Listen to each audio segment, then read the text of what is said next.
Maligayang pagdating sa Social Contract Survivor Philippines! Ngayong araw, ang ating mga kalahok ay na-stranded sa isang binahang kalsada sa Maynila. Malakas ang ulan at mataas ang baha. Pero teka, may paparating na jeep!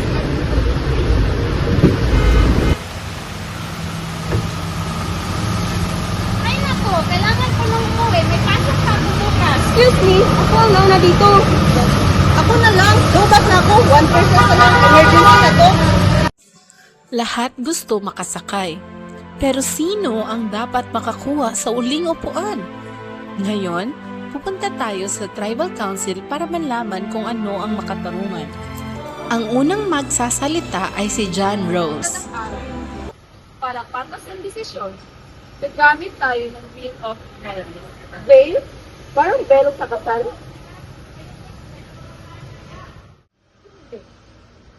Magtutuloy tayo na hindi natin alam kung sino tayo.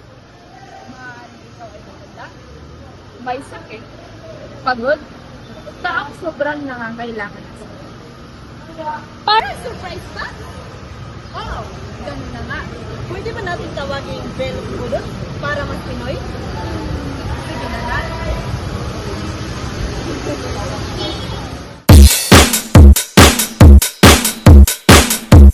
Pero may biglang sumingit sa usapan, si John Locke. Sandali, sino ba ang may-ari ng jeepney? Ako po. Ayan, may natural rights ang tao, kabilang ang karapatang magmay-ari. So kung sino ang may-ari ng jeepney, siya ang pwedeng madesisyon kung sino ang sasakay. So, secured driver ang boss. Tama. Pero may hindi sumasang-ayon. Ganito si Charlie Chappelle. Kaya ako sa ngayon, ang mga tao ay dapat magdesisyon bilang grupo. Iyan ang tinatawag na social contract. So, parang voting. Oo, dapat ang desisyon ay para sa kabutihan ng lahat. Pero, property rights. Pero, will of the people. Ay, grabe! Parang nanonood ako ng debate sa TV. Bago pa lumala ang away, may isang pilosopo ang nagsalita, si Aristotle. Kaibigan, kalma lang. Ang tao ay tinatawag na political animal. Animal? Ay, grabe naman.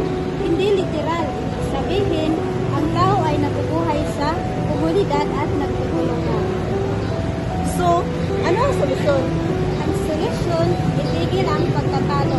Mag-isip tayo kung sino ang pinaka-nangangailangan ng buwan. Wow! Si Aristotle pala ang peacekeeper. Ngayon, gagamitin natin ang Veil of Vudots. Isipin nyo na hindi nyo alam kung sino kayo. Baka ikaw ay pagod, may sakit, o talagang kailangan ng makauwi. Sino ang dapat makakuha ng upuan? Siguro, yung pinaka-nangangailangan. Oo, para patas lahat. Ayun na po. Ang huling upuan ay mapupunta kay Ali dahil siya ay masakit at kailangan niyang umuwi kaagad. At iyan ang halimbawa ng katarungan o justice.